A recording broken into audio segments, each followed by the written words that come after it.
Hello everybody, welcome to Gregsbeerreviews today. Time to take that walk and go see what's in the fridge today.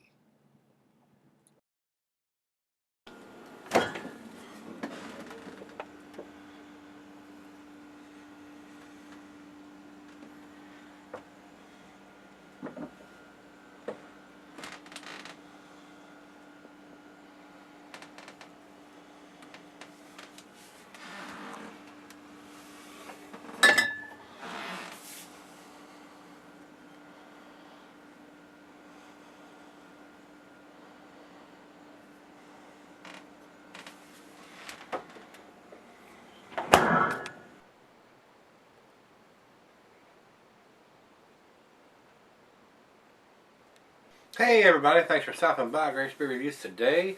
We got a beer here from Goose Island. This is their Goose IPA. This was sent to me by Joe up in Pennsylvania. I don't get a lot of Goose Island down here. Usually we get their 312 and their Hunkers, stuff that they brew up in New York and not in Chicago. And I find them to be very transitional beers. The ones I've had that come from Chicago are still fairly tasty beers, but the ones they're brewing in New York are fairly average transitional beers, stuff to get the macro lagers into drinking something with a little more taste. Not for your seasonal craft beer drinkers, in my opinion, just my opinion now. Not seen this particular one that Joe has sent down to me. Goose IPA, bright citrus aroma, bold hop finish. Goose Island Beer Company. It says Chicago, Illinois, Baldwinsville, New York, and Fort Collins, Colorado. Was aware they were doing it in Chicago, beers in Chicago and New York, but was not aware that they were brewing some stuff in Colorado. So that was news to me. And normally, since AB InBev have bought them out, they have dated their stuff, but I am not seeing anything on the label. And we'll look at the bottle a little closely, see if there's anything digitized on there. Sometimes it's almost impossible to see those digitized codes on the bottle, but very surprised there's nothing on the label on this particular beer here. So anyway, we'll see what this one brings, guys. There is no commercial description, and as a matter of fact, Rate Beer says this is a 4% with 50 IBUs. So more than likely they've changed this up a little bit. Because I have seen some of the comments where it was like at 4%. This one is at 5.9% and the IBUs are 55. Now that is written right here on the label.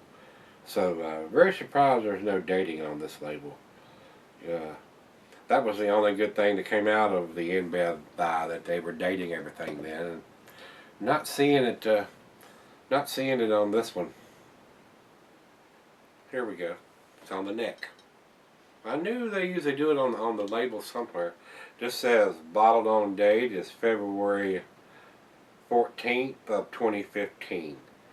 So it's written right here on the upper label up here instead of on either of the bottom labels here. So it's a good thing. That's the way it should be. It should be written on the label instead of digitized on the bottle somewhere that you can't read. Like I said, there is no commercial description on this. Over to the food pairings. This is going to be your typical IPA food pairing. Cuisine is curried in Thai. The cheeses are pepper, Monterey, pepper jack, sharp blue cheddar, and your more pungent cheeses. The meat for this is poultry, fish, shellfish, and salmon, and I will add grilled meat to this.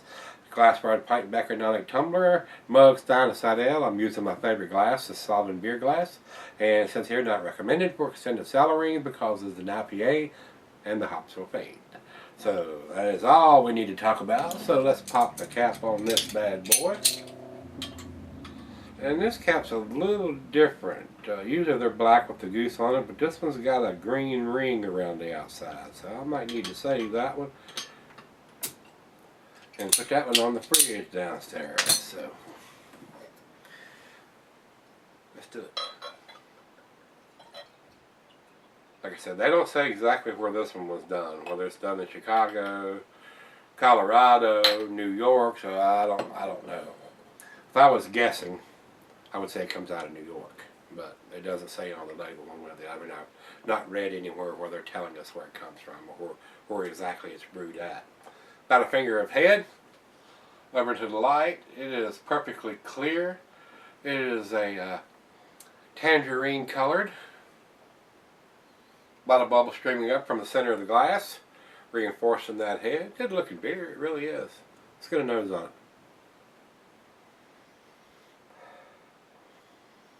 Now, it's not super hoppy to me. I mean, for this to be called an IPA,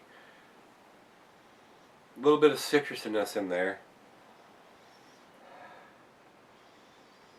Maybe some lemon peel. And maybe just a hint of some oranges or tangerines in there. Not one of these over the top. It's not an Enjoy Bar or anything strong hoppy like that. So, kind of leading me to think this is a New York brewery beer. Well, let's give it a taste, see what we got. Cheers, everybody. Cheers, Joe. Thank you, sir.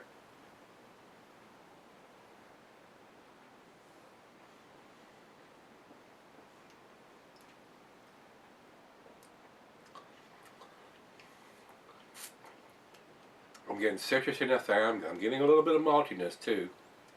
And I know it's not an old beer. I mean, it was just done. It was just bottled in February.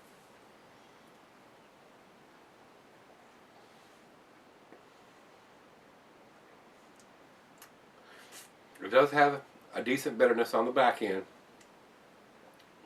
but it's not over the top hops or anything. It's a fairly sessionable hop or a transitional hop style beer to me. Definitely not blowing me away or anything.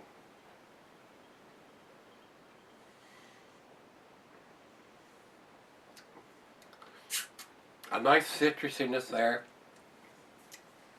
Very sessionable. Nothing is outstanding. It's not super hoppy. It's not super malty. Right off the bat, guys, I would say this is one of the New York beers, and it's kind of transitional. Somebody that's wanting to get from a pale ale maybe into an IPA, something with a little bit more bitterness than a pale is going to have, and a little more hop bite. Not a lot, but a little more hop bite, hop taste to it. This may be what you would want to seek out instead of maybe something like a Stone or any kind of double IPA or something like that, a Heady Topper or a Pliny or a Lawson Sip of Sunshine. I can name probably 10 or 15 that's going to have a lot more hoppy profile than this is going to have, but fairly sessionable to me. The hop profile is definitely not. It's definitely not a West Coast style. This would be more of an East Coast style to me. It's not got that in-your-face hop profile. Not getting a whole lot of pine or grapefruit or pineapple or anything like that. So, and that that could be based on the hops that they used in this beer too. The different hops that they use would definitely, and the amount of the hops that they use will determine how much hop profile it's going to have and how much of that West Coast style hops it's going to have, depending on what they use. So, all right, guys, let's take it back and let her sip on it and see what she thinks of it, and we'll come back and we'll do the final chug and grade on it. To me, it seems like a fairly average or slightly above average transitional IPA, in my opinion. So, I'll be right back and we'll do the final chug and grade after I sip on it for a little bit. All right, guys, I'm back. Got just a little left here. I've been sipping on it probably about 20-25 minutes here.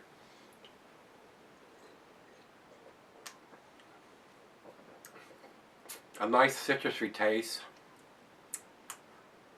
kind of balanced, not too sweet, not too bitter, but not a lot of hop forwardness to it, to me.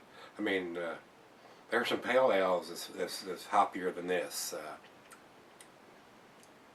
To me, I personally think this one was probably done in New York, and most of the stuff I've had out of New York is fairly transitional, and that's probably where I'm leaning on this one. So, final chug.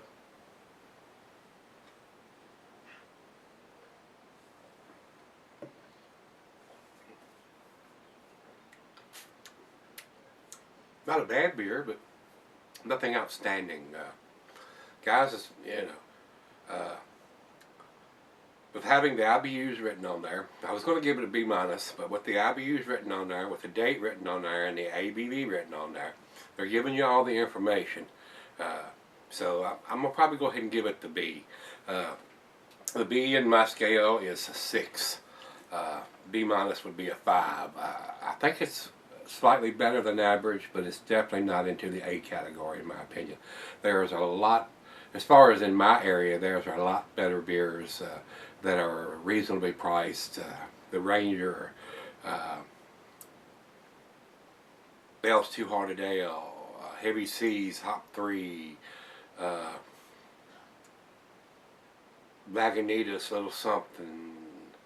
I mean, all of those have more of a hop forward profile, but they may have a little more bitterness on the scale than this does at 55. So, an okay offering from Goose Island, but like I said, I think this one was probably done in New York, and more of a transitional beer, if you will. Now, if you're picking this up for $6.50 or $6.99 for a 6-pack, it's probably going to be a good deal. But if you're paying $9.99 or $10 for a 6-pack of these, there are better offerings out there. But I'm glad I got to try it. So Joe, thanks for sending this one to me. I'm going to give it to B. So that's where I'm going to put it at. If I was putting a numeric rating on this, it would probably be somewhere around an 82 or an 83. Over to Beer Advocate, they say 84. And to Rate Beer, they are not kind at all. Rate Beer says 49 overall and 28 in the style. Like I said, I can get my hands on quite a few beers that are IPAs that have a whole lot better hop profile than this one does. So that's what leads me to think that this one was done in New York, in the brewery in New York, instead of the one in Chicago. Because Chicago still do, I mean, the Bourbon County series is still pretty awesome. I don't know how many beers they still do in Chicago, but I think this one may have come from New York. So, but anyway, that's what the ratings are, and that's what my rating is. So if you've had this one from Goose Island or Goose IPA, let me know what you think, guys. And let's go take that walk tomorrow and see what's in the fridge. See you then.